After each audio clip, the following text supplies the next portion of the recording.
अस्सलाम वालेकुम everyone, welcome to बिब्लियोथेरेपिस्ट। उम्मीद है आप सब बाखैरियत होंगे। आपके लिए पेश खिदमत है यारा नाल बहारा बाकलम बुशरा जाहिद कुरैशी, एपिसोड 16। वक्त का काम गुजरना है और वो अपनी तमाम तर रानियों के साथ गुजर ही रहा था। आज उनकी लड़ाई को 2 हफ्ते गुजर गए थे। तकी तो दोबारा ज़िंदगी की तरफ लौट गया था, लेकिन अब उसके चेहरे पर वो पहले जैसी चमक नहीं रही थी। या शायद ये उन सिगरेटों का असर था जो वो उन दिनों उसने बेशुमार पी थीं। इस वक्त वो किसी चाय के होटल पर बैठा कई सिगरेट फूकने के बाद अब हाथ में चाय की प्याली थामे किसी गैर मरई नुक्ते पर गौर कर रहा था कि पीछे से किसी ने उसके कंधे पर ज़ोरदार मुक्का जड़ दिया। इससे पहले उसके हाथ में मौजूदा चाय की प्याली गिरती, अजलान ने जल्दी से उसे उचक कर खुद पीनी शुरू कर दी। वो पीछे मुड़ा जहाँ वो तीनों तेवरियाँ चढ़ाए उसे ही घूर रहे थे। वो एकदम ही कुर्सी से उठ खड़ा हुआ। अबे तुझे होश है? हमने कितना ढूंढा है तुझे, और तू यहाँ बैठा चाय की चुस्कियाँ ले रहा है, वो भी मेरे बगैर। अजलान ने उसके सर पर एक चपत लगाते हुए खाली कप टेबल पर रखा। अबे ये छोड़ और ये देख, इस बेगैरत ने सिगरेट भी पी है हमारे बगैर, मोइज़ ने मनसोई आंसू पोंछते हुए कहा। ओए हीरो, एक लड़की की जुदाई से मजनू क्यों बन गया है? अहद ने कुर्सी घसीट कर बैठते हुए कहा। अरे कोई मजनू नहीं बना, मैं जानता हूँ वो भी मोहब्बत करती है मुझसे, बस एतबार नहीं है उसे। तकी ने एक दिलकश मुस्कुराहट चेहरे पर सजाते हुए कहा। तो अब क्या करेगा तू? अजलान ने दूसरी टेबल से एक कुर्सी घसीट कर तजस्सुस से पूछा। क्या करना है, इंतज़ार करूँगा बस, उसने एक सर्द आह भरते हुए कहा। अबे ऐसे तो फिर बाल सफ़ेद हो जाने हैं। मोइज़ को कुर्सी ना मिली तो वो नीचे ज़मीन पर ही बैठ गया। तो क्या करूँ मैं? उसने उन तीनों की तरफ देखते हुए मदद तलब की। अबे जब लड़की नहीं मान रही तो तू भी भरम दिखा उसे। मतलब मैं उसे एटीट्यूड दिखाऊं? तकी ने पुरसोच अंदाज में कहा। हाँ भाई, अपना भी कोई स्वैग है या नहीं? हाँ भाइयों, क्या कहते हो? अहद ने कुर्सी से उठकर उन तीनों से जवाब मांगा, जिस पर सभी ने रजामंदी जाहिर की थी। वो अपने रूम में न जाने कितने घंटों से बैठी थी। अचानक उसे अपने पीछे से फरिया बेगम की आवाज़ सुनाई दी। जब मोहब्बत नहीं करती उससे, तो क्यों इतने दिनों से खुद को कमरे में बंद कर रखा है? उन्होंने उसे कुरेदने की कोशिश की। मैं किसी से मोहब्बत नहीं करती, मुझे दुनिया के हर मर्द से नफ़रत है, वो अटकते हुए बेरब्त लहजे में कह रही थी। पहले ये तो फैसला कर लो, किसे तसल्ली दे रही हो, मुझे या अपने आप को?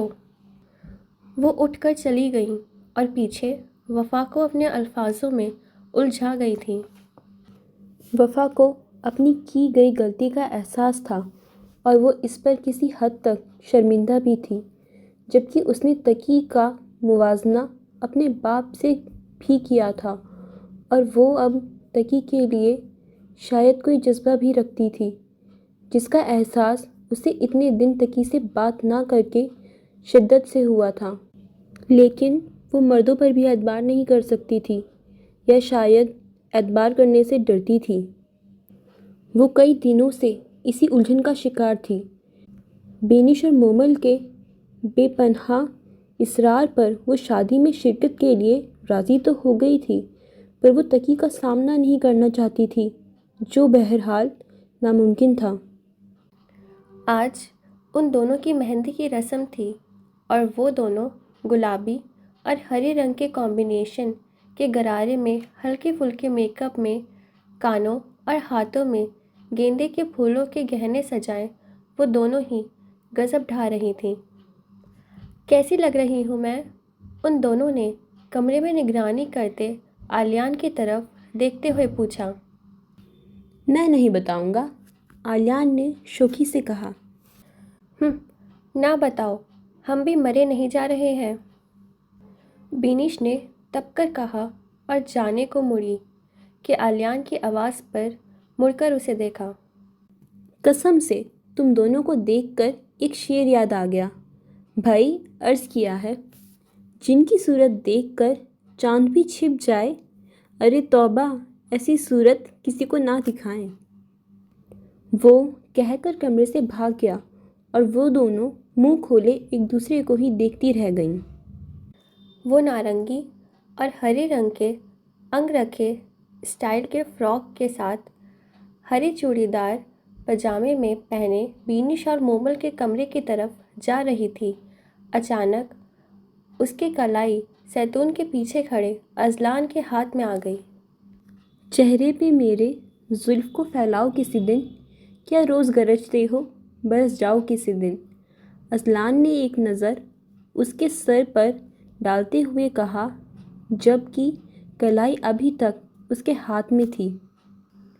اذلان چھوڑو، کوئی دیکھ لے گا ہمیں یہاں، زینہ نے ادھر ادھر نظریں گھماتے ہوئے کہا۔ ارے دیکھتے ہیں تو دیکھ لیں، میں اپنی بیوی سے بات کر رہا ہوں، کوئی غیر تھوڑی ہے، اذلان نے منہ بناتے ہوئے کہا۔ پھر بھی ایسے اچھا نہیں لگتا، شرم کر لو تھوڑی، زینہ نے ڈپٹ کر کہا۔ تو پھر کیسے اچھا لگتا ہے بیگم صاحبہ، اذلان نے اس کی کلائی چھوڑ کر تھوڑی پر ہاتھ جماتے ہوئے کہا۔ ارے پرے ہٹو، کتنی چیپ باتیں کرتے ہو تم، زینہ اسے دھکیلتے ہوئے سائڈ سے نکلنے لگی تھی کہ اذلان نے ایک بار پھر اس کی کلائی کو تھام لیا۔ ارے یہ تو پہنتی جاؤ لڑکی، اس نے اس کا ہاتھ اوپر اٹھا کر اس میں پیلے رنگ کے گجرے پہنا دیے۔ شکریہ، بہت خوبصورت ہے یہ، زینہ نے اپنے ہاتھوں کو دیکھ کر کہا۔ تم سے زیادہ نہیں، اذلان نے اسے چھیڑتے ہوئے کہا۔ اف، تمہارا کچھ نہیں ہو سکتا، وہ کہہ کر بھاگنے کے انداز میں وہاں سے نکلی، مبادا وہ پھر اس کا ہاتھ پکڑ لے، جبکہ وہ اس کے اس طرح بھاگنے پر دل کھول کر مسکرایا تھا۔ وہ پیلے اور ہری رنگ کے سادہ شلوار قمیض میں دوپٹے کو سلیقے سے شانوں پر پھیلائے کھلے بالوں کے ساتھ کانوں میں موجود ایئر رنگز کو ٹھیک کرتے ہوئے گھر میں داخل ہو رہی تھی کہ سامنے سے موبائل پر کچھ دیکھتے ہوئے تقی سے بری طرح ٹکرائی۔ او سوری، وفا نے سنبھلتے ہوئے کہا۔ اٹس اوکے، تقی جو ایک لمحے کے لیے اسے دیکھ کر کھو سا گیا تھا، اس کے سوری کہنے پر زبردستی لہجے کو سرد بناتے ہوئے کہا اور سائڈ سے نکلتے ہوئے باہر کی جانب چل دیا، اور پیچھے اس کے اس رویے پر وفا کے دل کو کچھ ہوا تھا۔ بھائی دیکھ، آج تو نہا لے، آج مہندی ہے تیری۔ اس وقت تقی موئز کے کمرے میں کھڑا اسے نہانے کے لیے منانے کی کوشش کر رہا تھا، جو وہ کوئی نہ کوئی بہانہ بنا کر ٹال دیتا تھا۔ برو، میں جسٹ ابھی نہایا ہوں، مجھے ضرورت نہیں ہے نہانے کی، اس نے ہاتھ جھلاتے ہوئے ایک اور بہانہ بنایا۔ ہاں جانتا ہوں، تیرا ابھی بھی پچھلا جمعہ تھا، اٹھ فوراً، کیا بینی کو آج ہی بے ہوش کرے گا؟ تقی نے اسے گھسیٹنے کے انداز میں باتھ روم میں دھکا دے کر باہر سے لاک لگا دیا، مبادا وہ واپس باہر نہ آ جائے۔ بس 5 منٹ ہیں تیرے پاس، اذلان کی اتنی بار کالز آ چکی ہیں، اور ایک یہ ہے گندا میلا نہا کر نہیں دے رہا۔ تقی غصے میں بڑبڑاتا ہوا بیڈ پر گرنے کے انداز میں بیٹھا تھا۔ بینی، مومی، جلدی کرو، نیچے، وہ ابھی کہتے ہوئے کمرے میں داخل ہوئی کہ ان دونوں کو موبائل پر سیلفیز لیتے دیکھ کر خود بھی بیچ میں گھس گئی۔ ہائے اللہ جی، مجھے بھی تو لو، زینہ اپنا دوپٹہ کندھے پر ڈال کر ان کے فریم میں داخل ہوئی۔ تم لوگوں کا دماغ تو نہیں خراب، نیچے انکل آنٹی کب سے تم دونوں کا پوچھ رہے ہیں، اور دیکھو ذرا انہیں، جہاں وفا ان تینوں کو ڈانٹ رہی تھی वहीं वो तीनों उसे देखकर शौक की कैफियत में थीं। वफ़ा, तुम कब आई? जब सदमे से बाहर आई तो वो तीनों उसे लपक कर गले लगी थीं। क्या मतलब है इस बात का? मुझे आना ही था। अब तुम दो नमूनियाँ रोज़ रोज़ थोड़ी ना शादी करोगी। वो चेहरे पर ज़बरदस्ती मुस्कुराहट लाते हुए बोली। अच्छा, अब चलो नीचे, लड़के वाले आ गए हैं। इससे पहले वो कुछ कहती, वफ़ा ने मौजू बदल दिया और उन दोनों को नीचे ले जाने के लिए आगे बढ़कर बीनिश के दुपट्टे का एक पल्लू उठाकर माथे से थोड़ा नीचे लाकर चेहरे को ढाँप दिया। भाई, ये गलत है। वो अब इतनी प्यारी लगा करेगी तो मुझसे नहीं किया जाएगा इग्नोर उसे। तकी ने स्टेज पर अपने बराबर बैठे अजलान से मजलूमों वाली शक्ल बनाते हुए कहा। भाई, तू इसको बिल्कुल उसी तरह इग्नोर कर जिस तरह ना खाने के ख्याल को करता है। ज़रूर इफाका होगा। स्माइल। अजलान ने दांत नुकूसते हुए कहा, जबकि तकी कुछ कहने ही वाला था कि उसके अचानक कैमरे सामने करने पर पिक्चर खराब होने के डर से एकदम सीधा होकर बैठ गया। मोइस और अहद एक जैसे कुर्ते पर मुख्तलिफ रंगों की वॉस्कट पहने किसी रियासत के बेताज बादशाह ही लग रहे थे। जब लॉन के गेट पर कदम रखते हुए बीनिश और मोमल नज़र आईं तो मोइस ने अहद के कान में सरगोशी की। ओए देख, आ गई तेरी बहन। हाँ, देख, तेरी भाभी भी आ रही है साथ। अहद ने भी जेल से सेट किए गए बालों पर हल्का सा हाथ फेरते हुए मोइस के कानों में सरगोशी की। हाँ, ज़ैना भाभी भी आ रही हैं। मोइज़ ने उसे चिढ़ाने के अंदाज में कहा, लेकिन जब तक वो दोनों कदम कदम चलते स्टेज तक आ गईं और अहद अपना जवाब बात पर छोड़कर आगे की जानिब बढ़ा।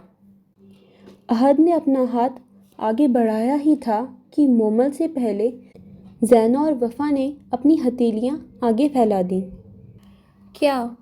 अहद ने एक आबरू उचकाकर उन दोनों को अजनबी से देखा। ये हमारी स्पेशल रस्म है कि हम दुल्हन का हाथ तब तक दूल्हे को नहीं सौंपेंगे जब तक दूल्हा अपनी जेब हल्की ना कर दे। तो मनी प्लीज़। वफ़ा ने आंखें पटपटाकर अहद से कहा। कितने पैसे चाहिए? अहद जल्दीबाजी में अपना हाथ अभी जेब तक लेकर ही गया था कि वो तीनों तड़प कर आगे बढ़ीं। अरे भाई, ये क्या कर रहा है? तेरी हक हलाल की कमाई क्या फालतू की है जो इन गरीबों पर लुटा रहा है? अजलान ने अहद का बढ़ाया हुआ हाथ जल्दी से पकड़कर कहा। चलो ज़ैनी, हटो सामने से, जुमेरात को आना। अभी हमारे भाई को भाभी से मिलने दो। तकी ने वफ़ा को यकसर नज़रअंदाज करते हुए ज़ैना से कहा। अरे, ऐसे कैसे हट जाएं? हम तो अपनी लड़की का हाथ नहीं दे रहे तुम्हारे दोस्त को। जवाब ज़ैना के बजाय वफ़ा की तरफ से आया था। यार बीनी, इन लोगों को छोड़ो, तुम तो ऊपर आओ।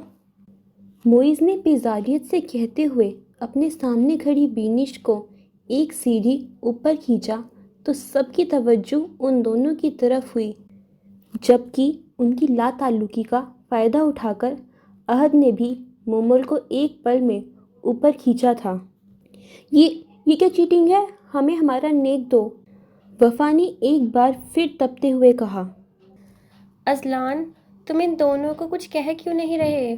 ज़ैना ने गुस्से से अजलान का हाथ पकड़कर कहा।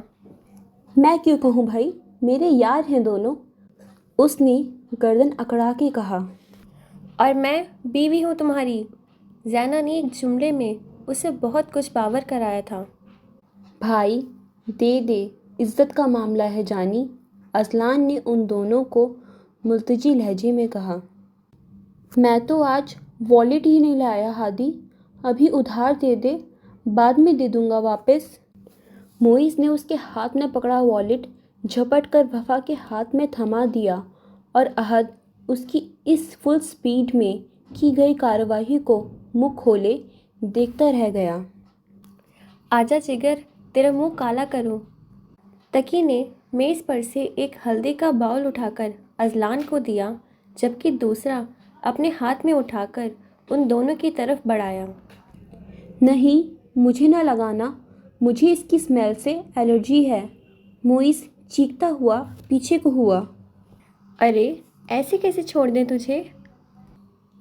تقی نے کہتے ساتھ ہی اس کا منہ کالا تو نہیں البتہ پیلا ضرور کر دیا، اور منہ کے ساتھ ہی اس کا سفید کرتا بھی پوری طرح پیلا ہو چکا تھا۔ جبکہ اس کے برابر والے صوفے پر بیٹھا احد تو خوب مزے لے لے کر اذلان سے ہلدی لگوا رہا تھا، بلکہ یہ کہنا درست ہوگا کہ وہ ہلدی سے نہا رہا تھا، جبکہ ایک دو انگلیاں تو اس نے مومل کے گال پر بھی لگا دی تھیں، جسے اس نے میک اپ خراب ہونے کے ڈر سے فوراً ہی ٹشو سے صاف کر لیا تھا۔ اسٹیج سے نیچے سبھی مہمان بھی ان افلاطونس کی شرارتوں پر محظوظ ہو رہے تھے، جبکہ ان کے والدین نے بے ساختہ ان کی بلائیں اتاری تھیں۔ اوکے فرینڈز، باقی پارٹ نیکسٹ ایپیسوڈ میں۔ تب تک کے لیے آپ جلدی سے ہمارے چینل کو سبسکرائب کر لیں۔ خدا حافظ۔